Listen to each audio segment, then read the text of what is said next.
한번 해보는 거야.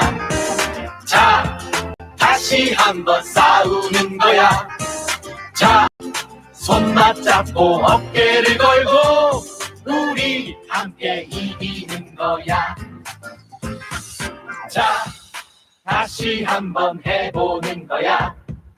자, 다시 한번 싸우는 거야. 자, 손 맞잡고 어깨를 걸고 우리 함께 이기는 거야. 자, 다시 한번 해보는 거야. 자, 다시 한번 싸우는 거야.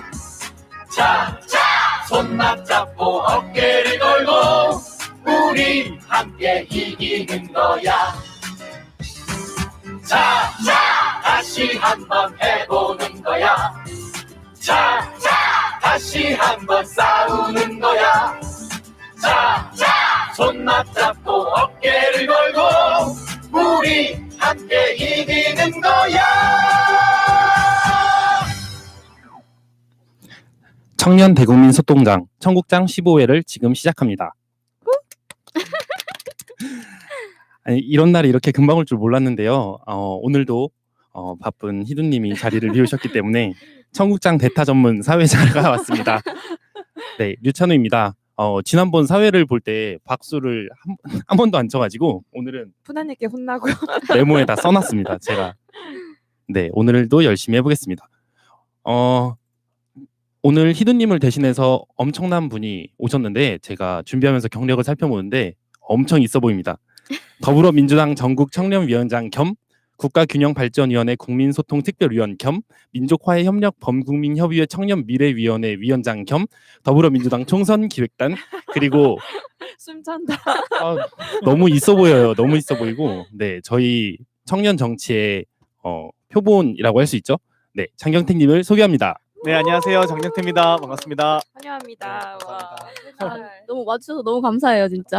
네, 바쁘실 텐데. 너무 즐겁게 왔어요. 제가 오히려 우리 달타령님께 네, 아무튼 달타령님께 항상 부탁드렸거든요. 어떻게 하면 새날에 나갈 수 있나요? 저도 한번 껴주세요. 이렇게 했는데 진짜요? 제가 저한테 네. 잘 보여야 된다고 했어요. 네, 터스가 막 말 한 지 한 2주 만에 섭외됐으니까요. 번호표 뽑고 한 2주 걸린 거죠. 네. 그렇죠.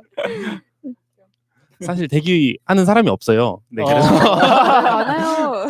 아니요 많습니다. 네, 이제 장 위원장님을. 저한테는 없는데 맨 실세를 처음에. 알아보는. 실세. 실세. 여기 네. 실세. 네 그러면 이제 처음 시작이니까 한 주간에 어떻게 지냈는지부터 간략하게 소개하면서 네 그런 시간을 가져보겠습니다. 먼저 땅땅님. 저는 늘 똑같이 일하고 네. 요새 좀 책을 많이 읽고 있어요. 시집 오. 읽고 있는데 네. 현대인한테는 시가 참 약간 필요하다. 요새 그런 생각을 많이 해요. 추천해줄 만한 거 있으세요? 유시아님 아, 시집인데 네네. 네, 제가 나중에 카톡으로 보내드릴게요. 홍보하는 저는 예전에 시 읽을 때 왜 막 책 읽고 싶은 기분은 내고 싶은데 긴 책 읽으면 한 권 끝날 때 오래 걸리잖아요. 그래서 시집 같은 거 펴놓으면 하루에 한 권씩 읽을 수 있으니까 약간 기분 좋게 읽을 수 있는 맞아요. 그런 느낌으로 많이 읽었던 것 같아요. 네, 그러면 달타령님? 저도 사실 신종 코로나 때문에 일단 저부터도 사실 어디 뭐 사람 많은데 잘 안 가게 되더라고요. 뉴스가 네, 그 대신 뉴스가 많이 터져서 이제 그런 거 좀 많이 읽고 그렇게 했습니다. 네, 그러면 장경택님은 어떻게 보내셨나요? 저는 하루살이 인생을 살고 있는데요. 하루하루가 어떻게 지나간지 모르겠고 사실 내일 일정은 네. 사실 생각하지 않아요. 거의 당일 일정 보고 이제 집에 갈 때 자기 전에 내일 일정 보고 몇 시부터 어떻게 어디에 가면 되지 이런 생각하기 때문에 하루살이를 살고 있고요. 아마 이제 저도 이제 출마한 상황이기 때문에 또 특히나 청년 정치인으로서 저도 정당에서 지금 15년째 활동하고 있는데 지역구에 간다는 건 정말 이 새로운 세계를 만나는 그동안 저희가 정치를 했지만 중앙당의 정치 혹은 중앙정치 혹은 우리 언론과 시민사회와 다른 청년 당원들이 보는 정치는 약간 이제 뭐 수박은 초록색이다 이런 느낌?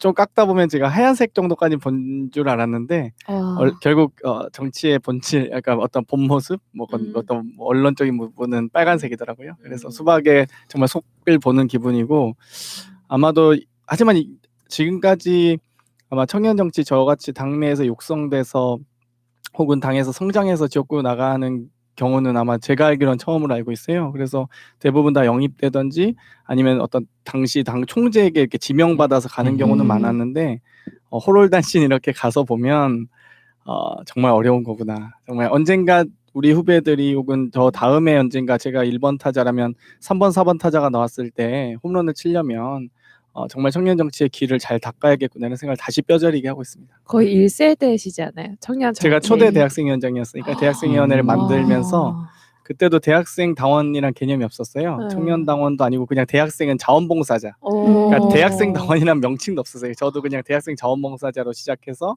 아니 대학생들은 왜 자원봉사만 하고 당직을 못 갔나요? 했더니 위원회가 없잖아. 그리고 그 당시 청년위원회는 지금도 그렇지만 저희 민주당 만 45세 이하거든요. 그래서 40대, 30대 후반들이 대부분이에요. 그래서 20대 당원들은 없었던 시절이었고 이제 벌써 15년, 14년 전이니까 그 당시에 대학생 당원, 대학생 당직이란 개념을 만들기 위해서 노력했던 것 같아요. 대단히. 네. 지금 청년이 몇 명 정도 있는 거예요? 저희 전국에서 민주당 당원 기준 71만 명을 했을 때 31만 명이 청년 당원이에요. 네.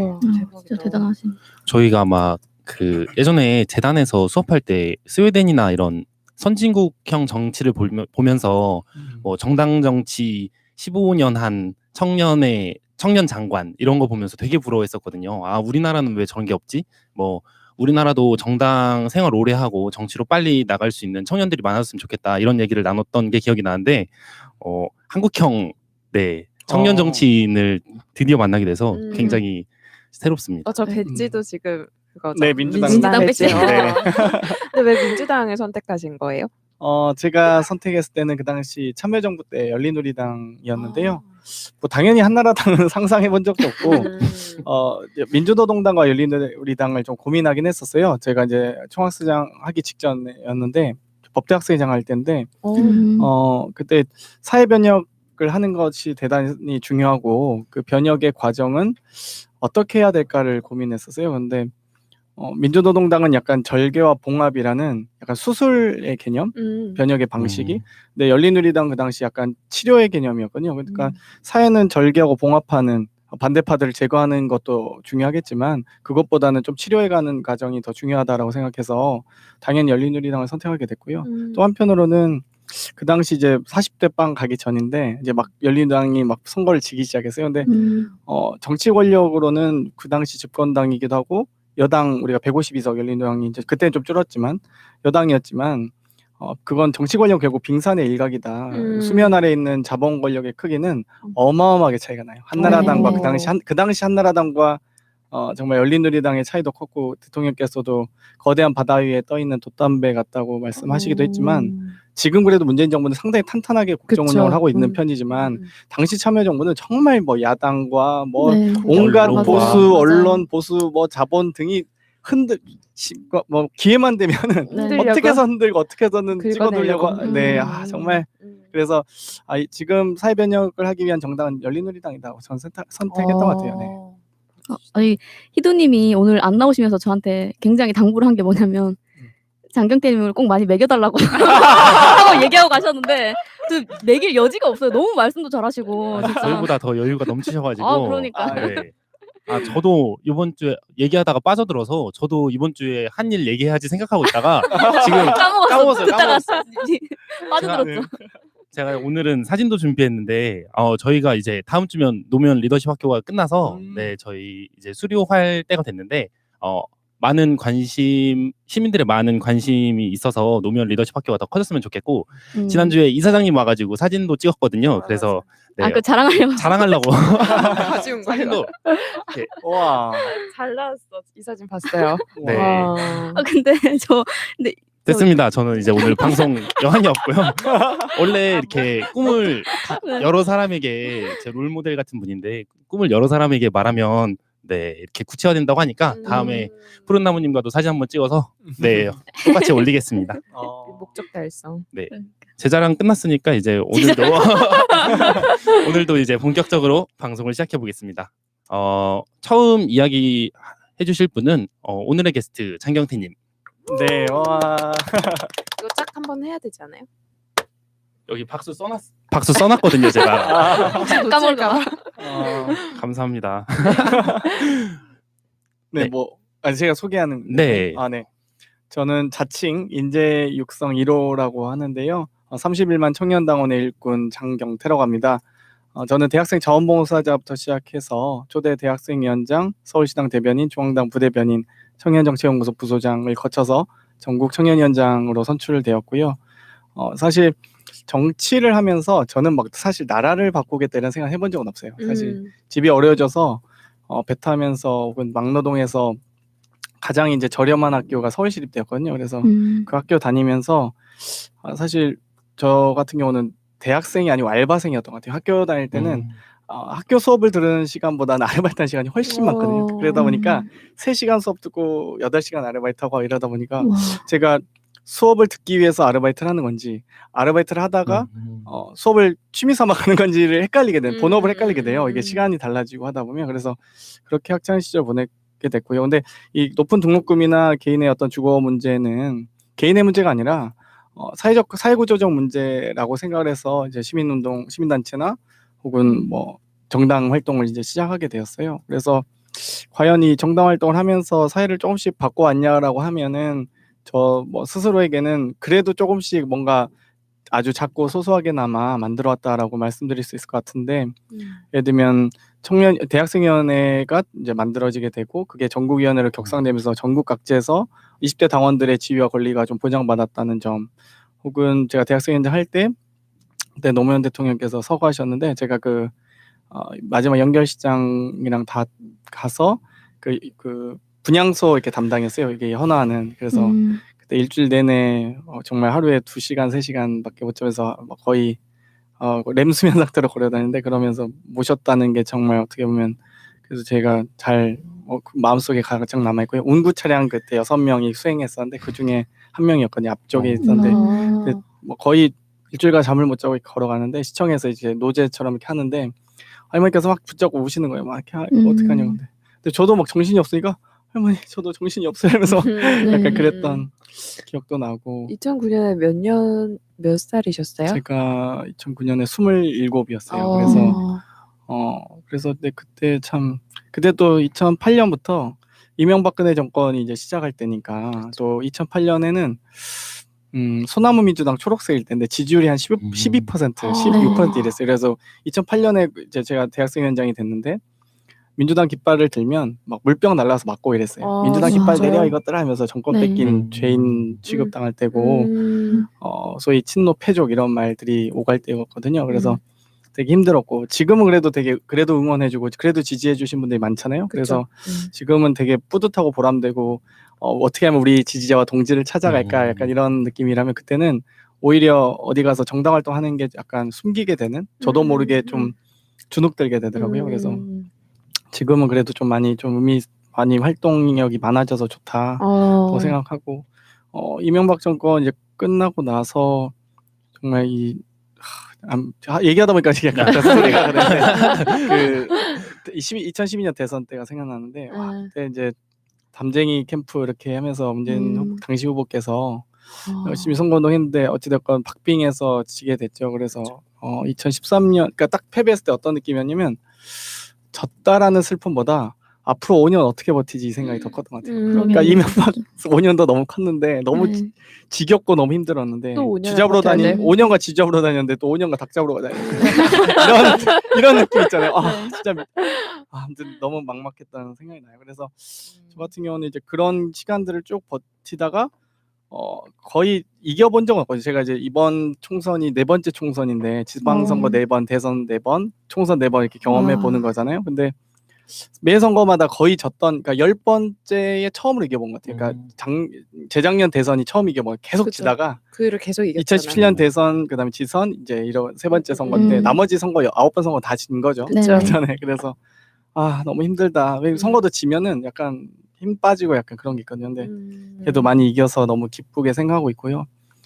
다만 이제 어쨌든 저도 이제 정치를 하면서 되게 대단히 중요한 건 차근차근 나아가는 게 되게 중요한 것 같아요. 그러니까 막 뭐 어떤 큰 성과나 대부분 사람들이 어떤 성과나 이벤트를 되게 기대하거나 어떤 또 큰 어떤 보상이나 뭐 약간의 유명세를 원할 때도 있거든요. 근데 저 같은 경우는 15년 중에 뭐 청년이 지금도 뭐 무명이지만 청년위원장 당선되기 전에는 아무도 몰랐던 한 13년을 무명을 하니까 도대체 막 친구들이 넌 도대체 민주당에 뭐하니? 이런 대단히 한심하게 보고 뭐 딱히 뭐 이렇게 민주당 활동한다고 하는데 딱히 뭐 보이진 않고 그러니까 그런 시간이 많았던 것 같아요. 그래서 남들에게 주목받지 못하고 또 제가 할 수 있는 역할은 대단히 한정적이었지만 꽃길은 걸어본 적 당연히 없을 거 아니에요.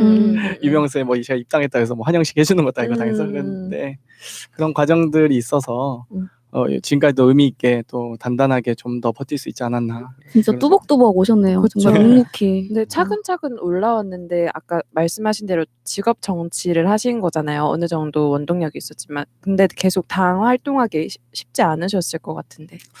일단 제가 2010년에 서울시험 비례를 출마했어요. 28살 때. 근데 그거 아무튼 한번 출마하거나 한번 언론에 정당색이 딱 들어가면 취업할 때 대부분 안 돼요. 저 같은 경우도 뭐 모르긴 몰라도 면접에서 최종 면접에서 다 떨어지더라고요. 신원조회 정도 가면 아마 떨어진 것 같은데 얘도 노조만들 1순위잖아요. 저 같은 경우. 그쵸. 만약에 불이익을 당하면 당연히 하겠죠. 근데 약간 그러니까 청년 정치인이라고 하면 대부분 다 엄청나게 좋은 부모님이 있으시던지 아니면 프리랜서와 네. 비정규직으로 살아야 되는 그럼 근근히 보충. 버텨야 되는 네. 지금이야 약간의 방송과 이런 수입들 뭐 프리랜서를 하면서도 있지만 그 전에는 뭐 방송은 당연히 불러주는 건 없고요. 그 전엔 진짜 뭐 웅진신급이 학습지 교사 이거 말하면 안 되나? 왜 너무 회사 이름을 야, 괜찮아요. 회사 이름을 괜찮아요. 네. 괜찮아요. 신급 네네네. 학습지 교사 신급도 학습지 괜찮아요. 학습 이거 편집되죠? 편집 안 돼요. 괜찮아요. 학습지 교사도 하고 논술학원 강사도 하고 뭐 다양하게 했어요. 예를 들면 아무튼 학습지 막 선생님 함께 하면서 이러면서 동작도 다 해야 되고 그때가 32살 3살 때니까 이러면서 또 공부는 해야겠다 해서 대학원도 석사도 하고 박사 수료해서 열심히 공부도 했죠. 아니, 네, 몇 년, 한참 지금 15년째 정당 활동 하시면서 사실 선거 때마다 청년에 대한 얘기가 항상 있었지만 고명처럼 뭐 언급만 된다 이런 식으로 되게 그냥 소비되는 느낌. 네, 소비된 느낌으로 된다 이런 식으로 있었는데 이번에는 사실 어느 당이든 진짜 청년이 화두가 많이 되는 것 같아요. 이런 선거가 그 전에도 혹시 있었나요? 아니면 이번에 선거에서 민주당에서 진짜 청년들을 위해서 뭔가 하는 게 있다라고 느끼는 게 있으신가요? 제가 항상 이 청년 당원들에게 인재 영입을 보면서 이제 막 약간의 분개할 때 그런 얘기를 하거든요. 분개할 필요 없다. 어차피 인재 영입이 처음에만 그런 거지. 일단 들어오면 정부미가 되거든요. 제가 맨날 저 때는 햅쌀이지만 저희는 들어온 순간 정부미가 된다. 그래서 우린 쌓여 있으면 된다는 얘기도 우스갯소리를 하는데 예전 선거와 지금 선거의 좀 다른 부분은 예전에는 제가 이제 청년 정치 참여란 말을 별로 안 좋아하거든요. 그러니까 정치 참여란 말로 우리를 약간 주변인화한다는 느낌이 있어요. 근데 스스로 이제 청년은 정치 주체인데 정치 참여의 대상은 아니거든요. 그리고 그렇기 때문에 그동안은 약간 참여의 대상, 많이 선거 투표하세요, 많이 선거에 참여하세요 정도였다면 지금의 이제 국민적 요구와 열망은 좀 젊은 국회를 만들었으면 좋겠다 이런 생각이신 것 같아요. 그러니까 가장 좋은 국회는 국민을 닮은 국회거든요. 근데 이제 현재 국회는 너무 엘리트화되어 있고 너무 기득권화되어 있고 너무 성역화되어서 어떤 새로운 세대의 시각과 가치관들이 반영되지 않는 국회라고 생각을 하시는 분들도 많고 또 이 갈등이 극한으로 치닫으면서 그러면은 민주당이 아무리 옳은 가치와 판단을 하고 있더라도 그 상대가 일정한 대화가 되는 상대지만 이게 가치도 실현되는 거잖아요. 그렇기 때문에 좀 더 민주당이 그런 비전들을 국민의 눈높이로 맞췄으면 좋겠다. 이런 생각도 하시는 것 같아요. 그래서 어떻게 하면 이제 국민을 닮은 국회 그리고 국민의 눈높이를 맞출 수 있는 국회를 만들까가 아마 더불어민주당에서 고민하고 있는 것 같고요. 저도 이번에 이 청년 화두만큼은 그러면 국민을 닮은 국회는 결국에는 이 젊은 시각 그리고 다양한 가치관들이 반영되는 국회이기 때문에 이번만큼은 청년들이 정치 주체가 될 수 있는 첫 해가 됐으면 좋겠다 이런 생각도 하고 있어요. 인재 영입에 대해서 그 당내에서는 좀 불만이 있지 않나요? 어때요, 실제로? 처음에는 약간 느끼는가 싶었는데 저 같은 경우는 잘 못 느끼고 있기도 하고 저도 이제 불만을 갖지 않아야 된다라고 하는 게 두 가지 부분이거든요.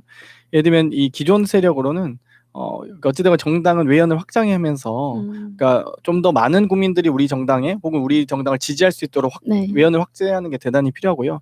또 한편으로는 선거 국면에서 어떤 이 가치나 인재를 영입하면서 그분이 갖고 계셨던 가치나 상징성들을 이렇게 선점하는 효과도 있어요. 그래서 민주당이 사회적 약자를 혹은 장애인을 혹은 어떤 여성을 이렇게 더 배려하고 더 노력하겠다라는 그런 의미들도 있거든요. 그렇기 때문에 저는 인재 영입을 단순하게 이제 부정적으로 생각할 필요 없다. 그리고 오히려 한 7대3, 6대4, 7대3 정도로 30% 정도가 이렇게 들어오셔서 저희도 스스로 하위 30%가 걸러지기도 하고 당내에서. 정화되는 것도 필요해요. 그래서 저희 스스로도 좀 너무 기득권화 될 필요 없다 이런 얘기도 하고 있죠. 네. 그 정치에 딱 들어가면 약간 다 어르신 분들이고 되게 쭈뼛쭈뼛 거리시거나 막 이런 경험이 많았을 것 같아요. 그러면서 내가 여기 있어도 되나 뭐 이런 생각도 뭔가 이질감 같은 거를 막 느끼셨을 것 같은데 그럴 때 찬우님이 되게 그렇게 하는 모습이 상상이 돼가지고 네 그런 거 잘하시잖아요. 뒤에서 막 시무룩해 있고 지금도 그렇지 않을까요? 그러니까 기본적으로 정치에 계시는 분, 소위 이제 정치의 주인공은 국민인데 그 정당의 주인공은 당원이잖아요. 그런데 현재는 약간 정치의 주인공은 국회의원인 것 같아요. 그리고 국회의원의 평균 나이는 이번 현재 20대 국회 같은 경우는 55세 이기 때문에 저희 55세라는 평균이 55세라는 건 그 위에 사람들이 더 많을 거 아니에요? 네, 그렇죠.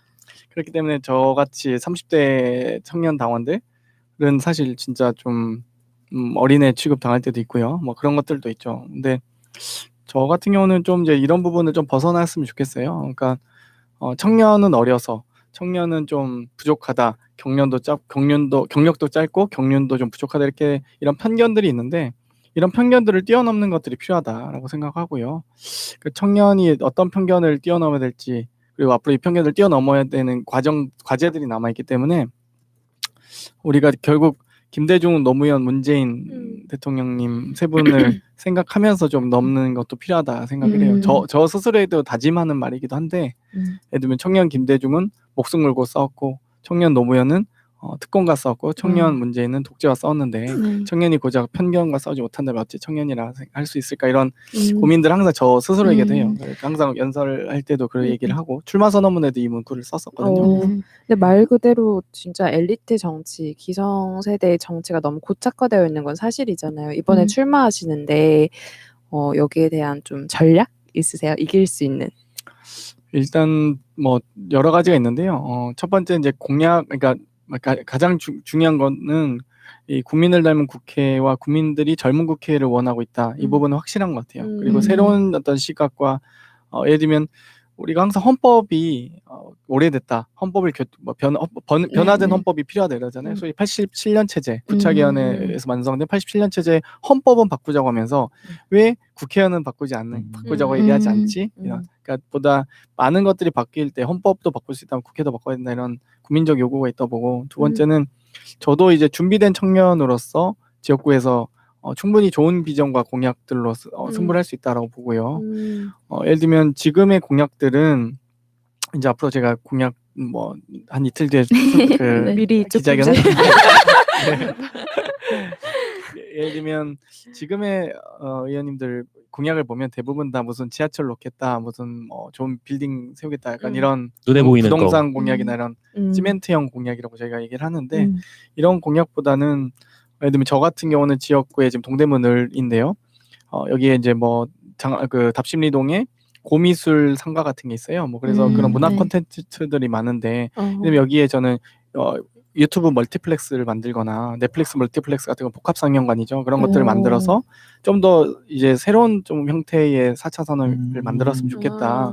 이런 고민들 하고 있어요. 그러니까 지금 여기가 유튜브 방송이니까 이게 하나만 저 같은 유튜버에게 되게 어필되는 공약이신데. 그러니까 지금의 기존의 예를 들면 CJ 이런 거 말하면 안 되나? 엔터테인먼트 여러 영화 배급사들도 있고 하지만 어찌됐건 넷플릭스 영화들이 상영할 수 있는 곳, 예를 들면 유튜브 영상들 중에 정말 잘 짜여지고 잘 만들어진 것들을 같이 볼 수 있는 곳, 여러 가지 이제 그 어떤 뭐 실험적인 행동들이 가능하다고 보는데 그것 자체가 또 엄청난 지금 현재 시장을 형성하고 있고 산업을 형성하고 그쵸. 있는데 청년 정치인은 결국 청년 정책을 다루기도 하지만 청년 산업을 만들어야 된다고 생각하고 있기 때문에 제가 만약 지역구 국회의원이 되면은 청년 산업을 한번 만들어 보고 싶어요. 지금 지역 인사는 좀 다니시고 계세요? 네, 뭐 오. 다니는데 어떤 편이에요? 일단 어르신들께서 네. 아유 애기 왔네 약간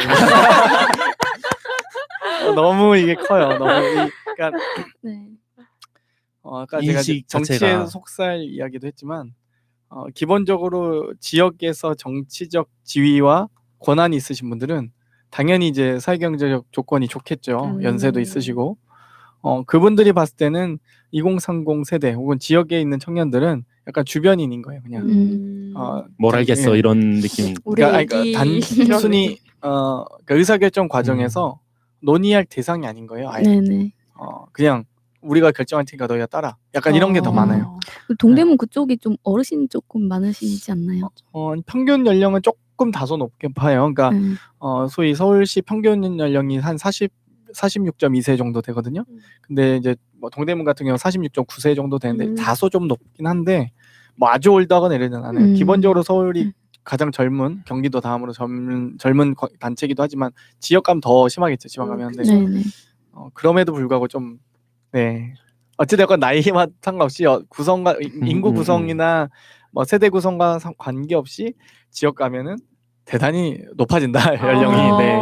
왜냐면 이번에 신종 코로나 때문에 이제 많은 분들이 선거 앞두고 많이 활동을 좀 못 하시다 보니까 좀 신규로 이렇게 들어가시는 분들이 어려움이 좀 많으시다고 좀 들어가지고. 그렇죠. 선거 운동도 제한적이고 일단 악수나 명함 같은 것도 네, 힘들겠네요. 시민들께서 밖으로 나오셔야 이렇게 그쵸. 볼 텐데 어떤 후보가 나왔네라고 이제 보실 텐데 그런 게 좀 통로가 많이 제한적이죠. 네. 그리고 되게 동안이셔가지고 맞아, 뭔가 진짜 맞아. 그러니까 진짜. 아까 나이 들으면서 잠깐만 그럼 2008년에 그 몇 살인 거지? 막 이러면서 네, 38입니다. 되게 동안이셔가지고 엄청 동안이네. 오히려 약간의 마이너스 아. 요소가 될 수도 있지 않나 어르신들이 보기에는. 나이 들어 하얀색으로 염색 좀 할까요? 수염도 좀 기르시고. 아니 근데 이렇게 뭔가 깔끔해 보이는 게 훨씬 맞아요. 좋죠. 네. 그쵸. 인정 별로 안 해요. 영원히 일 좀 봐주세요. 영혼이 없어. 그쵸. 네. 아니 되게 어리게 봤는데 저랑 그럼 뭐지 이렇게 한번 놀랬던. 왜냐면은 그때 저희가 항상 얘기하던 거 있잖아요. 이제 강남 좌파가 많이 나와야 되고 되게 좌파 이런 거 이미지가 굉장히 깔끔하고 뭔가 말끔하고. 젠틀하고 멀끔하고 되게 멋있고 이런 게 돼야 된다고 생각하는데 되게 젊으면서도 막 진짜 댄디하고 멋있는 이런 이미지로 하시는 게 좀 되게 좋은 것 같아요. 부끄러워하셔. 처음으로 방송하시고 처음으로 네. 당황하시기 시작했는데 TV조선 나갔을 때보다 더 떨리네요. 이런 얘기 계속 막 이렇게 실명 네. 뭐 이렇게 네. 계속 하세요. 아, 알겠어요. 모두까기 되네 자꾸. 사석에서 할 말을 들을 막 네. 이게 약간 컨셉이 저희끼리 얘기하고 시청자들이 봐주시는 그런 몰래 느낌. 맞아요. 그런 거. 네. 근데 시장 민심 어때요? 민주당 괜찮나요? 뭐 사실 이제 민주당이 어찌되건 여론조사 지지율에서 높게 나오고 있긴 한데 어찌되건 지금 보수 야당도 지금 통합 과정에 있거든요. 그렇기 때문에 저분들의 이제 통합을 좀 지켜보지 않을 수 없고 또 한편으로는 방심할 상황은 절대 아니고요. 또 그만큼 더 민주당도 지금 간절하게 혁신의 과정을 겪어야지만 겨우 국민들께서 민주당이 혁신의 진정성을 좀 알아주실까? 약간 이런 느낌이긴 해요. 상당히 저는 위기 상황이라고 보고 있고 예를 들면 1+1은 2가 아니거든요. 정치는 1+1은 3이 될 수도 있고 4가 될 수도 있기 때문에 예를 들면 자유한국당과 세보수당이 지금은 정말 저렇게 하찮게 있지만 지금 마이너스 1인데 네. 마이너스 1. 통합하는 과정에서 어떻게 시너지를 이룰지는 모르겠어요. 사실 그것도 어찌되건 그렇다고 해서 우리가 막 크게 두려워할 필요도 없지만 그래도 크게 무시해서도 안 되거든요. 그렇기 때문에 충분히 경계하고 있고 또 한편으로는 선거법 개정으로 인해서 미래한국당이 출범하는데 맞아. 우리는 이제 비례의석을 사실 한정적으로 얻을 것으로 예상이 되잖아요. 그렇게 되면 지역구에서 압승을 거둬야 되는데 과연 압승까지 가능할까? 이게 참 네, 이거 진짜 공감되는 게 저도 인터넷에서 막 여론 같은 것도 있고 그러잖아요. 근데 이렇게 방심하면 안 된다고 하는 게 진짜 너무 공감되는 게 저희가 문재인 대통령을 대통령 당선시킬 때 정말 한 사람 한 사람이 이 선 안에 혹시나 튀어나갈까 봐 정말 절실하게 한 표 한 표 행사하던 그 마음을 그래서 잊으면 안 된다 이런 내용을 말씀해 주시는 분들이 계시더라고요. 근데 이렇게 근데 방심을 안 하고 이렇게 뛰는 선수들께서 진짜 이런 마음가짐으로 절실하게 해주시는 게 정말 너무 감사하게 생각이 돼요. 가끔씩 저쪽 보면은 왜 쟤네들은 왜 방심하고 있지? 지금 비주얼도 안 나오는데 이런 느낌이 들 때가 있거든요. 사실은. 근데 말 나와서 하는 말인데 비례한국당 어떻게 생각하세요? 미래한국 뭐 위장 정당이잖아요, 저기는. 네. 네, 위헌이죠, 위헌. 그렇죠. 아마 그러니까 이제 비례한국당이 그래서 이제 불법적인 소지가 있어서 선관위에서는 이제 불허를 했고 이제 미래한국당만 하는 거죠. 그러니까 이제 정당명에 가치를 넣으면 가능하긴 해요. 근데 이제 비례라는 제도를 넣기 때문에 이제 불허가 된 건데 어쨌든 미래라는 또 가치가 들어가면서 미래한국당이 허용이 되는 상황인 거잖아요. 정말 악용하는 저들의 행태는 뭐 어제 오늘의 일은 아니니까 그냥 원래 그랬던 사람들이 또 그러는구나. 근데 이제 문제는 국민들께서 그 부분을 충분히 또 알아주시고 투표로 심판해 주셨으면 좋겠다 이런 생각은 하죠. 네. 근데 이거를 근데 알릴레호에서 제가 보고 드리는 말씀인데 이렇게 국민들에게 심판받을 기회조차 주면 안 된다고 하는 또 의견이 있으시더라고요. 왜냐면은 그렇죠. 그 애초에 헌법에 뭐 8조에 보면은 그런 정당이라는 게 자발적인 조직이고 근데 애초에 그게 말이 성립이 안 되는 거라서 위헌이기 때문에 선관위가 그 창당 등록을 받아주면 안 된다 이렇게 얘기를 하더라고요. 그렇죠. 그러면 이제 다른 당 요번에 새로 시작하게 그 국민의당에서 의가 빠진 국민당도 있잖아요. 아 정당이에요 거기? 네, 저는 국민당 예전에 중국 역사 배울 때 잠깐 듣고 기억 속에 있다가 뭐지? 저건 뭐지? 이런 생각이 들었는데 약간 안철수 씨의 행보를 보면 의의가 없잖아요. 정당 깨기의 달인이고 그래서 안철수의 생각 제일 모르는 게 안철수의 생각이잖아요. 그렇죠. 그래서 국민당에서 차마 의의를 못 넣고 의리가 없잖아요. 그래서 국민당이 된 게 아닌가 그런 생각을 했거든요. 그래서 의의가 없다. 너무 크게 웃었어. 너무 웃겨. 창의력의 한계죠. 그러니까 정말 이 안철수 대표는 이제 제가 가장 잘하는 게 뭐냐 했을 때 출국과 달리기와 귀국이다 이렇게 얘기를 하는데 뭐 항상 뭐 바른미래당 전당대 하기 하루 전날 출국하고 뭐 대선 하루 전날 출국하고 뭐 하면 출국하는 그러니까 도망자 신세 같은 느낌? 계단에서 잘 뛰시고 뭐 베를린에서 잘 뛰시고 하는데 아무튼 정말 건강하신 분이다 이런 생각도 들고 뛰니까 건강. 네. 그리고 좀 여차하면은 원래 선거철이 되면 새들이 이렇게 날아오거든요. 저인데요. 네, 근데 이 안철수 새정치도 또 날라오더라고요. 안철수 새정치가 안철 새정치는 아니었어요. 네. 아까까지 약간 장 위원장님 되게 정제된 느낌이었거든요. 입 터지셨어요 지금. 저 까는 거 너무 재밌어요. 저희 그런 거 너무 좋아합니다. 방송용이었어. 네, 그래서 안철수님이 이제 오셨는데 이제 아직도 새정치, 아직도 거대 양당의 뭐 구조, 그러니까 이미 검증된 분이거든요. 검증이 됐다는 건 이제 아무튼 이미 다 알 만큼 알았다. 검증에서 탈락하신 분인 거죠. 그렇죠. 검증이 안 된 분. 네.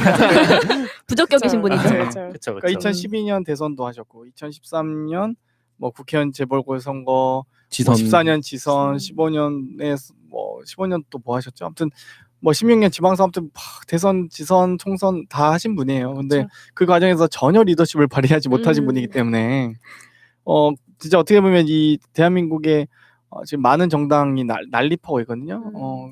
소위 바른미래당, 대한신당, 민주평화당 등이 있는데 그 모든 이 원흉은 안철수 의원님이 맨날 돌아올 때마다 몇 배 강해진다고 약간 아이언맨이 됐을 텐데 지금. 근데 이게 제가 예전에 팔을 많이 부러져 봐서 아는데 팔이 부러졌다 다시 붙잖아요. 네. 그럼 더 약해지거든요. 그래서 자꾸 이렇게 도망갔다가 다시 들어오고 다시 들어올수록 점점 더 약해진다.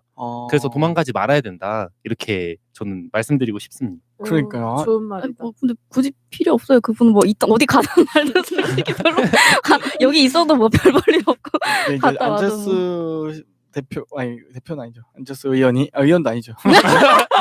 도대체 이렇게 까는 거 하신 거죠? 선수. 정체가 뭐죠? 선수. 달리기 선수죠. 네.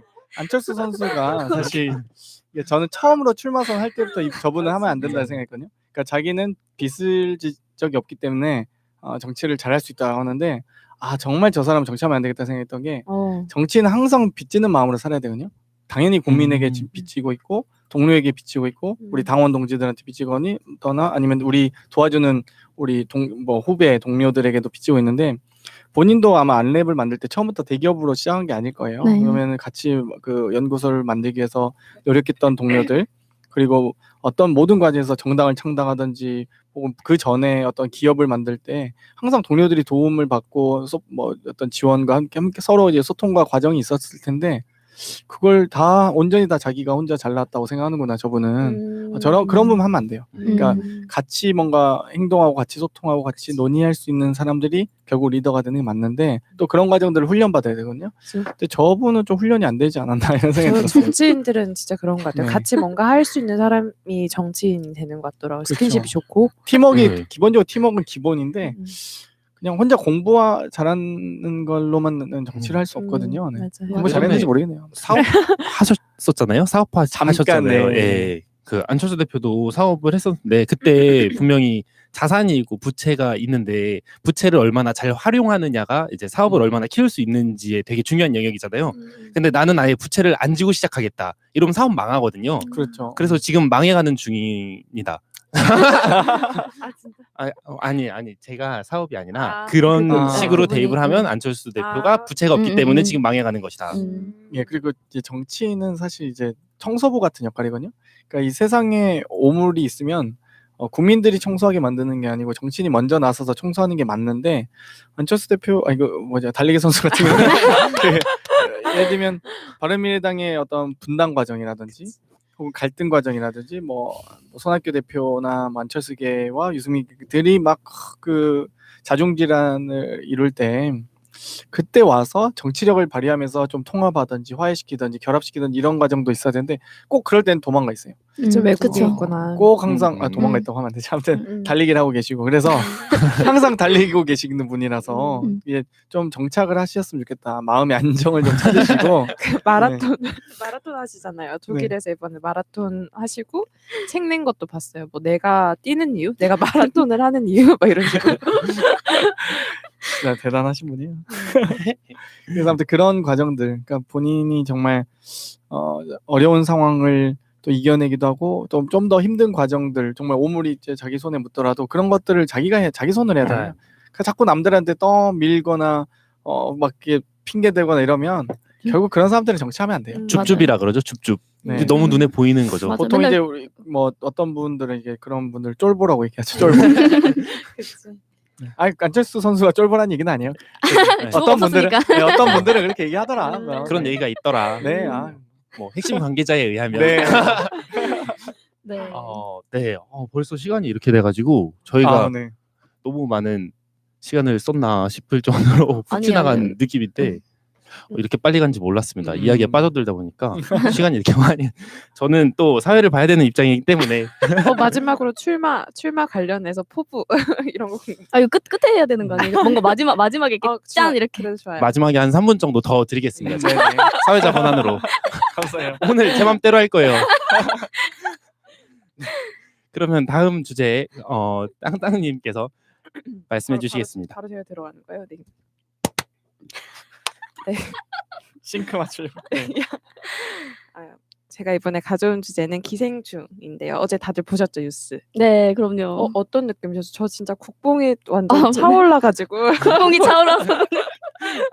맞아요. 이게 그 예전에 왜 막 쌀이나 이런 뭐 김치에 대해서 막 그런 걸로 너네 막 그거 울고 먹지 마라 이렇게 하는데 사실 이번에는 진짜 국뽕이 너무 차오르더라고요. 너무 자랑스럽고 대단한 그런 분이 한국에서 나와서 정말 다행이다, 감사하다 이런 생각 들고. 우리나라 사람이 외국에 나가서 잘 되면 그거에 뿌듯하고 되게 자랑스럽고 이게 당연한 거지. 맞아. 그거를 막 니네는 국뽕이다 이런 식으로 비하하고 이런 거 별로 안 좋은 것 같아요.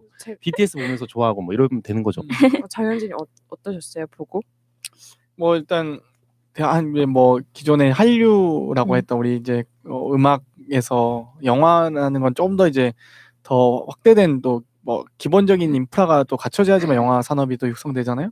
그래서 뭐 음악도 마찬가지지만 이런 부분을 좀 신기원을 개척했다라는, 그리고 그 신기원이 또 한국의 문화가 결국 한국의 어떤 예술이 전 세계적으로 또 인정받았다는 점에서 정말 뭐 다들 뭐 국뽕이라고 표현하지만 저는 국뽕도 좀 필요한 것 같아요. 네, 우리 대한민국을 자랑스럽게 생각하는 건 필요하잖아요. 맞아요. 네. 그럼요.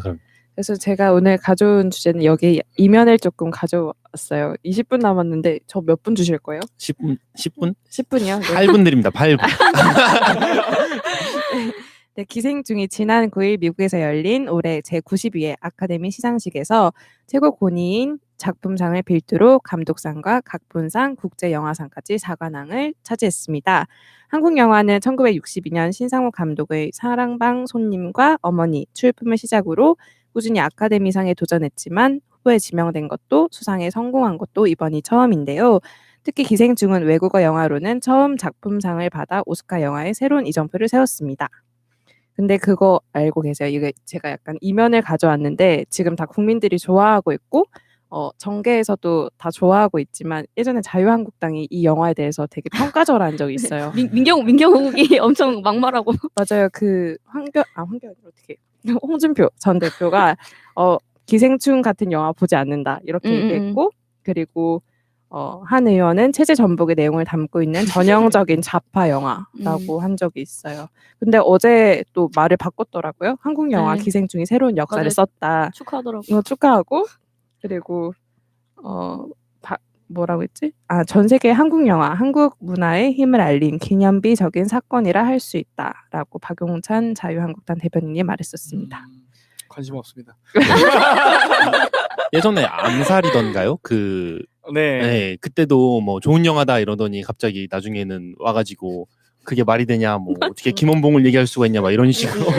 거기서 만세하면서 사진 찍으신 분들이 꽤 계시던데. 그러니까. 아직 디지털이 얼마나 오래 지속됐는지를 잘 모르시는 것 같아요. 저희 뒤지면 다 나옵니다. 김원봉 열사의 서운 다 반대하고요. 네. 그리고 실제로 이명박근혜 때 그 문화예술계 블랙리스트 영화 중에 설국열차 그리고 또 괴물, 살인의 추억, 봉 감독님이 하신 영화 다 포함되어 있었어요. 그리고 봉준호 감독님은 그 감독 중에서도 좌파 중에 좌파라고 꼽혔었거든요. 그 블랙리스트 중에서도.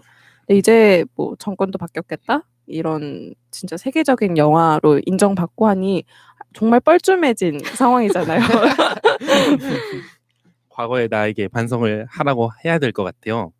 보통 영화를 보면 설국열차나 기생충이나 뭐 기득권과 이렇게 싸우고 투쟁하고 뒤바뀌는 내용이잖아요. 근데 보통 그런 영화를 보면 기득권이라고 자기가 생각하지 않으면 그렇게 반대할 이유가 있나? 자기의 체제가 자기의 기득권이 무너지는 느낌을 받지 않는다면 그런 영화를 비판할 일이 있을까 이런 생각이 듭니다. 저는 약간 뭐 반성 얘기하셨는데 누구가 반성? 자유한국당 안 하겠죠? 그분들이 할 줄 알아요? 없는 단어인데 그러니까 저도 깜짝 놀랐어요. 그분들이 반성이라고 했나? 네. 제가 너무 좋게 본 것 같아가지고 탄핵 어떻게 생각하냐고 먼저 물어보세요. 어떻게 답변하나 궁금해요. 이수민 대표님, 탄핵 어떻게 생각하세요? 역사적으로 잘하셨죠? 강을 건너야 되신다면서요. 역사를 묻어야 된다면. 네. 웃겨. 정치 생명을 묻고 있죠. 아주. 강은 건너야 될 건 아닙니까? 뭐 이렇게. 그러니까요. 그 봉준호 감독이 예전에 박근혜 정부 블랙리스트가 트라우마다 이렇게 얘기를 인터뷰한 적이 있어요. 외신이랑. 그리고 그때 당시 문화예술계에서도 그 시대 때는 정말 암흑기였다라고 얘기도 했었고 이번에 정권이 바뀌면서 좋은 작품들이 되게 많이 나왔었잖아요. 옛날 민주화 운동을 했던 관련된 영화도 여러 가지 나왔고 네. 그런 면에서는 한층 더 발전하고 있는 거 아닌가 그런 생각이 들었습니다. 그리고 이번에 남산의 부장들이라는 영화 나온 거 아시죠? 네. 네, 그게 그 박정희 12.16 사건의 사태를 영화로 만든 건데 그게 코로나 때문에 원래 1,000만 넘어갈 거라고 당연히 예상되고 있었는데 이번에 코로나 때문에 엄청 피해본 것 중에 하나가 그거라고 하더라고요. 그러네. 네. 영화관 저도 잘 안 가게 됐어요. 네, 맞아요. 그래서 되게 안타깝다는 생각이 나중에 그 동대문의 멀티플렉스에 남산의 부장들을 장 회장님. 네. 그러니까요. 이런 묻힌 영화 다시 저희가 꺼내서 또 맞아, 봐야 맞아. 되지 않겠습니까? 네, 저는 진짜 독립영화 같은 거 그 시절에 되게 그 탄압당하고 이렇게 했던 영화들, 세월호 관련 영화들이나 이런 것도 되게 해주시면 너무 좋을 것 같아요. 너무 좋죠. 벌써부터 해달라고 막 공개 민원인가요? 공개 민원. 열심히 하겠습니다.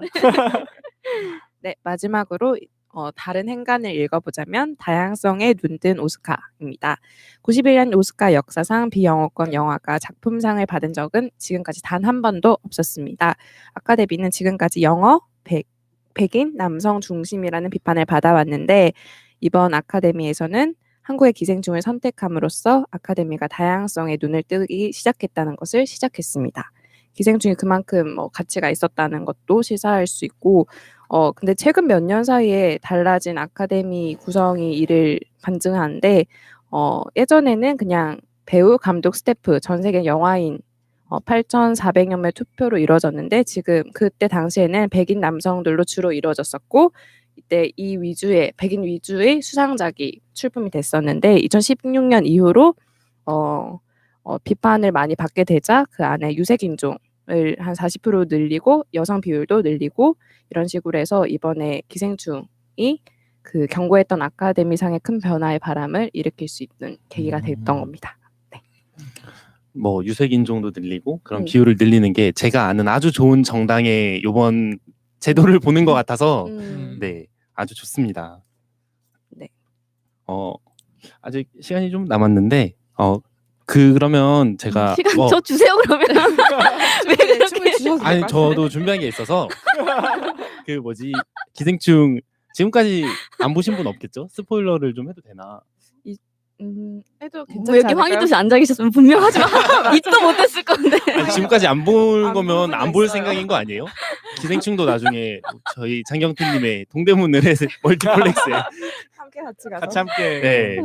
공동 같이 근데 어떤 거 말씀하시죠? 괜찮지 않을까요? 스포 막 극 중에서 보면은 그런 비판이 많았었거든요. 뭐 이선균 씨가 무슨 죄냐. 뭐 거기서 이제 마지막 결말에 대해서 뭐 이래서 무슨 좌파들의 분노는 어쩌고 저쩌고 막 이런 얘기가 막 그 우파 진영 댓글에서 되게 많이 달렸었거든요. 근데 그런 걸 보면서 원래 사회 불평등에 로 인한 이런 갈등은 언제 어떻게 폭발될지 모르는 거잖아요. 자신이 차별받고 있다고 느낄 때 폭발하는 건데 그 우파 분들이 주로 경제적으로 되게 생각을 하시니까 뭐 댓글 다시는 분들이 그래서 그런 분들에게 저는 오히려 불평등을 완화하기 위해서 자원을 사용하는 게 이런 사회적 범죄에 대한 비용이나 이런 부분에서 더 큰 비용을 줄일 수 있다 이렇게 얘기를 하고 싶어서 그 부분을 준비해 왔습니다. 네. 이대로 끝내는 건가요?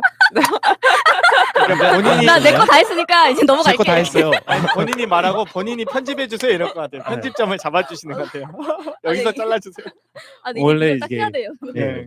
이게 사회자의 권한이라서 독재인데요, 독재. 독재 넘어가는 걸로. 아무튼 제 맘대로 할 겁니다. 희두님 오시기 전까지. 희두님 빨리 오세요. 이거 듣고 계신가요? 달타령. 아, 웃겨. 네, 다음은 달타령님. 아, 네, 되게 즐거운 소식을 저 또 전해주고 되게 지금 분위기도 화기애애한데 제가 이렇게 착 가라앉힐 수 있는 뉴스를 좀 가져갔는데 지난달에 도서관에서 큰 소리로 통화한 노인분에게 어떤 분이 젊은 분이 이제 지적을 좀 조심히 해달라, 조용히 해달라 이렇게 요청을 드렸더니 뭐 젊은 사람이 이러면 쓰나 하면서 이제 다툼이 일어난 그런 사건이 있었어요. 이게 뉴스 기사에 지난달에 났었는데 그래서 제가 이거 문제를 가지고 오면서 되게 노인 혐오가 확산된다 뭐 이런 얘기가 있어서 저희가 평소에 요즘에 청년이 굉장히 어진다하잖아요, 사회 전반적으로. 근데 노인 혐오나 세대 갈등에 대해서 이제 다들 어떻게 생각하고 계신지 그리고 특히 이제 청년의 목소리를 또 대변해 주신 분이 나오신 만큼 근데 저는 정치에 있어서 청년들의 목소리가 당연히 반영돼야 되고 근데 이게 막 젊은 사람으로 다 물이 갈아져야 된다 이런 것보다는 세대 공존이 굉장히 필요하다 이런 생각이 많이 들거든요. 그래서 지금 정치하시는 분들 중에도 젊은 사람들의 입장을 대변하고 아까 국민을 닮은 이제 국회가 돼야 된다고 말씀하셨듯이 나이 드신 분들도 분명히 그걸 참여하시는 게 필요할 것 같고 이렇게 하는데 혹시 이런 정치 혐오나 노인 혐오나 이런 거에 대해서 어떻게 혹시 생각하시는지? 뭐 일단은 이 부분은 제가 이제 앞서 이 사례는 어떤 구체적으로는 좀 모르고 있는데요. 그러니까 이런 사건만 알지 둘 사이에서 어떤 네, 대화가 그쵸, 있는지 그쵸. 이런 건 모르겠는데 기본적으로 뭐 원칙은 경로대가 원칙이긴 하죠. 그러니까 어찌되건 노인이라는 건 우리 사회의 사회적 약자이기 때문에 그분들을 보호하고 신체적으로 좀 어려우실 수도 있고요. 체력적으로 어려우실 수도 있기 때문에 그분들을 우대하고 좀 보호하는 건 당연히 또 중요한 거고요. 한편으로는 이제 나이가 계급화되는 문제가 좀 있어요. 그러니까 예전에는 이제 그러니까 지금 뭐 청년들을 뭐 알바생이거나 자기보다 낮은 존재, 하대하는 문화가 있어 돼서는 또 안 되겠죠. 그렇기 때문에 세대 공존 말씀하셨는데 세대가 소위 평등하게 공존할 수 있도록 그런 문화를 만드는 것도 대단히 중요하기 때문에 참 이런 부분들이 사회적 갈등으로 야기됐을 때 이런 걸 어떻게 이제 해결해 나갈 것인가가 되게 중요한 것 같아요. 결국 이 사회가 각박해지면 할수록 서로 간의 갈등이 더 증폭되는 형식으로 나타나기 때문에 예를 들면 우리가 경로 우대석을 만들듯이 방금 도서관 같은 경우도 예를 들면 경로 우대실 혹은 이런 정도 지금 이제 노인 인구가 아마 2026년 이후면 25% 이상 넘어갈 것으로 예상이 되거든요. 그렇기 때문에 앞으로 지속적으로 노인 인구는 많아지고 노령화 시기로 이제 시대로 접어들 거예요. 그렇게 되면 지금까지 우리가 지금까지는 뭐 정말 한 10% 되는 노인분들이 계시기 때문에 별로 이렇게 마주칠 일이거나 이렇게 그런 일들이 없었지만 이제 많아지고 있기 때문에 그럼 그분들을 어떻게 이제 또 존중하고 보호하고 또 세대 갈등이 일어나지 않도록 좀 그렇게 구분할 수 있을까를 고민하는 게 좋지 않을까 이런 생각은 하고 있어요. 두 분 노인 혐오나 이런 거에 대해서 혹시 생각해 보신 적 있으세요? 저는 그 노인에 대한 정의를 좀 다시 재정립해야 될 때가 되지 않았나 이렇게 생각을 하거든요. 그래서 지금은 65세 이상이 노인 인구로 들어가잖아요. 근데 이제 뭐 60대가 예전에 그 윗세대의 40대 정도의 신체적 나이를 가진다고 해요. 뭐 그러면 저는 뭐 한 7, 8살 정도 되겠지만 그렇게 계산하는 건 아닌 것 같고 그래서 너무 그러니까 노인이다 이렇게 해버리면 그 사람들이 뭔가 약자 프레임에 들어가는 거잖아요. 그래서 좀 신체적인 측면을 고려해서 노인에 대한 재정의가 필요하지 않나 그런 생각을 합니다. 근데 진짜 말 그대로 노인 혐오가 왜 있는지에 대해서 조금 생각을 해보면 시대는 너무 빠르게 흘러가고 있는데 우리와 함께 이 흐름에 대해서 공유할 수 있는 장이 좀 부족하다는 생각이 저는 들어요. 그런 게 조금 공론장에 함께 있으면 좋지 않을까? 네. 그리고 그분들을 도와줄 수 있는 어떤 복지가 제대로 발달되면 더 좋지 않을까? 네, 그렇게 생각이 들어요. 네, 국가인권위원회에서 2018년도에 처음으로 이제 노인 인권 종합 보고서를 만들었는데요. 이 조사에 따르면 이제 젊은 층이 노년 청년 간의 갈등이 심하다는 문제에 2030 세대가 80% 이상이 그렇다고 대답을 했거든요. 근데 노년층에서는 44%만이 이 갈등이 심각하다 이렇게 얘기를 했어요. 젊은 사람들이 느끼는 갈등이 훨씬 더 심각한 거죠. 근데 솔직히 이제 저희가 봤을 때 요즘 노인분들께서 젊은 사람들과 예를 들어서 이 세대가 아까 땅땅님이 말씀해 주셨듯이 엄청 빠르게 변하고 있는데 이런 기술 같은 거를 따라잡기가 굉장히 힘드시잖아요. 그렇죠. 그런데다가 요즘에는 어디 가도 다 키오스크 같은 거를 사용하기 어려운 어르신들도 많이 있으시고 근데 지금 생각을 해보면은 지금 자라나는 학생분들이 다 코딩을 배우는 거 알고 계시죠? 그렇죠. 네, 그렇게 따지면은 우리도 나중에 나이가 이렇게 들고 하면은 그 어린 분들이 자라났을 때 도대체 왜 생각을 저런 식으로 하지라고 분명히 갈등을 느낄 것 같은 거예요. 그래서 그리고 그분들이 이제 겪으셨던 전쟁이나 이런 거에 대해서 저희가 분명 겪어봤지 못했던 것들이니까 사실 제가 뭐 광화문이나 이런 데 나가서 보면은 나이 드신 분들께서 이제 이렇게 막 소리 지르시고 하시는 거가 왜 저러시지 싶다가도 한편으로는 이제 저분들이 진짜 생명의 위협을 느꼈던 그런 거에 대해서 지금 내가 겪었던 거와는 분명히 다르니까 '내가 이해하지 못하는 부분도 있겠구나.' 약간 이런 생각이 들더라고요. 그래서 네, 이 얘기를 한번 해 보고 싶었고 이런 전쟁을 특히 겪은 세대 같은 경우에는 집단적으로 이런 트라우마가 있는데 이거를 온전하게 치료받지 못하는 것 때문에 그분들이 그런 피해 의식이나 이런 걸 계속 정신적인 상처를 안고 살아간다는 거죠. 그래서 어떤 심리학자분께서 박근혜 대통령 보고도 그분 입장에서 대입을 해서 생각해 보면 자기는 어렸을 때 아빠 엄마가 다 총 맞아서 돌아가시고 얼마나 힘들었겠냐. 만약에 세월호에서 빠져 죽은 학생들 보고도 그런 감정을 공감을 느끼지 못하는 게 자기가 훨씬 더 한 그런 걸 당했으니까 내가 더 비극적이다 이렇게 생각할 거라는 거예요. 저는 그 얘기 듣고 굉장히 충격을 받았었거든요. 일리가 있는 것 같아요. 레드 컴플렉스도 약간 그 일맥과 좀 상응하는 것 같고 그 사람들은 그분들은 어떻게 보면 전쟁을 겪은 세대이기 때문에 북한을 적으로 보고 무섭게 보고 이런 입장이잖아요. 그러니까 계속 그 감정의 태극기 부대나 이런 식으로 발현이 되고 있는 것 같아요. 전 좀 생각이 달라요, 사실. 그러니까 이제 일반 국민의 입장에서 레드 컴플렉스를 느끼는 어떤 태극기 부대 있을 수 있어요. 뭐 근데 아무튼 성적이는 왜 드는지 이해도 못 하겠는데. 근데 이제 박근혜 전 대통령이라고 해야 될지 아무튼 그분에 대해서 심리적 트라우마가 있을 수 있죠. 그리고 개인사는 대단히 슬플 수 있으나 그러면 정치하면 안 되죠. 그러니까 심리적 자기가 그만큼 비극적 상황을 가졌기 때문에 나는 그래도 돼라고 합리화하면 안 되거든요. 그러면 이제 본인의 어떤 비극적 상황을 치유할 수 있게 심리적인 치료도 하고 안정을 갖고 이렇게 하시는 게 나았는데 굳이 그런 것들을 국민에게 혹은 다른 어떤 정치적인 어떤 국정 운영을 하면서 그런 농단으로 이어지는 부분들이라든지 그런 것들은 그러니까 정치를 안 하시면 됐었던 것 같아요. 차라리. 네, 그냥 공주님으로 이렇게 잘 사셨어도 되는데. 열사 대통령. 아 네. 그리고 네 지금 젊은 세대와 노인분들 이렇게 어르신분들의 갈등의 양상이 또 어떻게 되냐면 이제 자원 분배가 어떻게 이루어질 거지에 대한 것까지 포함을 하고 있대요. 왜냐하면 뭐 연금 문제나 복지 문제는 또 비용을 어떻게 쓰냐 이런 또 문제잖아요. 그리고 실제로 젊은 분들이 이제 나이가 있으신 분들께서 알바 자리나 이런 거를 계속 나오시면서 자기 자리를 뺏어간다고 젊은 층들이 생각을 한대요. 그런 것 때문에 갈등이 또 생긴다고 하더라고요. 근데 이거는 되게 복지랑도 관련이 되는 거고 뭐 예산 정책이랑도 관련이 되는 부분인데 안 그래도 이게 오늘 새날에서도 그 얘기를 해주셨어요. 복지국가에 대해서 제가 그걸 들었는데 저도 되게 생각해도 못했던 부분이 뭐냐면 지금 소득주도 성장하고 있잖아요. 내수 진작하는 거가 굉장히 중점적으로 하고 있는데 그 어르신분들이 이런 현금 같은 거를 이제 전통시장에서 쓰고 이런 걸로 해서 또 소비의 또 다른 주체가 될 수 있다. 그런 시장을 살리는 그런 얘기를 해주셔가지고 굉장히 새로운 관점이었거든요. 근데 혹시 이런 거 말고도 또 이렇게 젊은 분과 나이가 있으신 분들이 좀 공생할 수 있고 좀 윈윈할 수 있는 혹시 그런 정책 같은 거라고 해야 되나? 이런 거 어떻게 해결하면 좋을지 잘 어려운 것 같고 이거 사실 국가 단위에서 해야 되는 문제, 복지 문제고 약간 그런 거라서. 그러니까 이제 예를 들면 이제 프랑스 제도긴 한데, 그러니까 우리나라 주거 문제도 대단히 심각하잖아요. 그러니까 소위 베이비 부머 혹은 5060 세대가 주택을 보유하고 있고, 우리 이제 2030 세대는 주택을 보유하지 않고 있는 상황인데, 그러니까 워낙 이제 주택 가격이 올라갔기 때문에 이제 저희가 소득으로는 이제 가질 수 없는 상황이 된 거잖아요.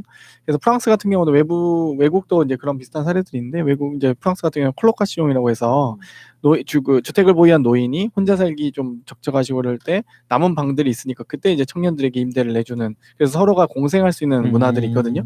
이제 그런 제도들이 있는데 한국에서는 약간 좀 안 되는 것 같아요. 그러니까 그거 이제 프랑스에서는 서로 이제 좀 평등하게 이게 대화도 하는데 우리는 어르신을 모셔야 되니까 맞아요. 약간 모신다는 표현 진짜 맞아요.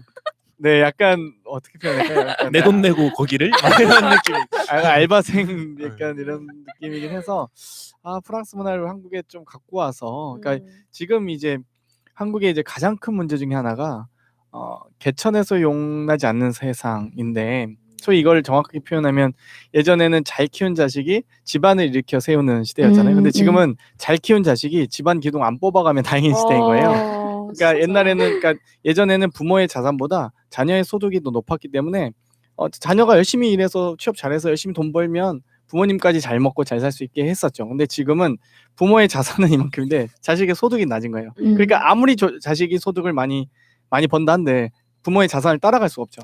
그러다 보니까 이제 계속적으로 이제 뭐 예를 들면 집안 기둥, 부모님 용돈 받거나 집 살 때도 부모님이 조력을 해야 되거나, 이제 지금은 이제 공공임대주택이나 주택담보대출, 담보는 안 되지. 신혼부부 대출. 신혼부부 대출이나 청년주택을 많이 지원하면서 많이 좀 완화가 되긴 했지만 이번에 또 더불어민주당에서 주택 공약도 했죠. 10만 원, 네, 10만 원과 100만 원에 대한 모기지 대출 등등 했습니다. 아무튼 그런 과정들이 있는데 깨알같이 공약자라. 네, 그런데 어찌되었건 이제 이런 상황에서 진짜 이 청년 세대가 이제 청년 세대 소득으로는 이 베이비 부머나 5060 세대의 자산을 따라갈 수 없거든요. 네. 그럼 이걸 어떻게 하면 이제 완충지대를 만들고 어떻게 하면 결합시켜서 조화를 이룰 수 있을까를 고민하는데, 참 외국의 사례와 어떤 외국의 사례를 가져오려고 해도 문화가 다르기 때문에 안 되는 분이 너무 많은 것 같아요. 네. 네. 원래 이렇게 숙연해지는 분위기인가? 아니면 제가 이 현실을 얘기하면 되게 슬퍼지신 건지. 약간 네. 없잖아 그런 면도. 네. 확실히 이게 근데 왜냐면 요즘에 막 혐오가 또 많이 조장되고 이러잖아요. 사실 지금은 또 중국 혐오가 많이 됐고 그 전에는 뭐 난민도 있었고 또 여성 혐오 계속 이런 식으로 사회 갈등이 조장이 되는데 저는 개인적으로 이 젠더 간의 갈등이 남자 대 여자로 풀어갈 수 없는 문제라고 생각을 해요. 그것처럼 세대 간의 갈등도 예를 들어서 누군가의 할머니거나 누군가의 손자라고 생각을 하고 우리 가족이라고 좀 생각을 해서 물론 뭐 정치적으로 풀리지 않는 문제도 많겠지만 좀 그렇게 우리가 이해를 우리도 언젠가 늙어갈 텐데 분명히 조금 젊은 사람들이 좀 이해해야 되는 부분도 있고 물론 그분들이 많이 배워야 되는 부분도 있고 그렇다고 생각을 하거든요.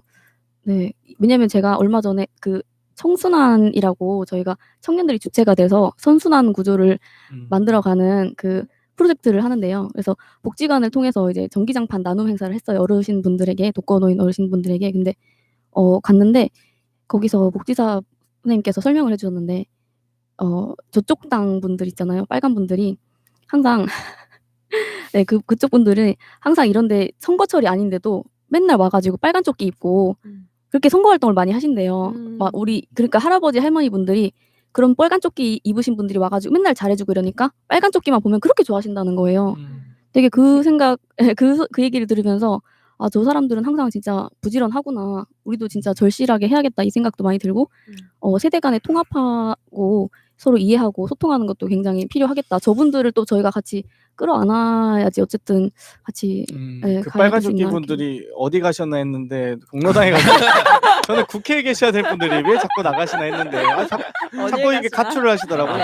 아니 35개월간 17번 장애투쟁 하셨는데 2달에 한 번꼴로 나가신 건요. 그 정도면 퇴학이죠, 퇴학. 근데 이 와중에도 깠네요. 죄송해요. 까는 거 좋습니다. 이제 시간이 저희가 마무리할 시간이 벌써, 네. 아, 시간이 너무 빨리 갔어요. 맞아요. 제가 3분을 더 드린다 그랬는데 그래서 아니, 조금 초과해도 되잖아요. 마음껏 하세요.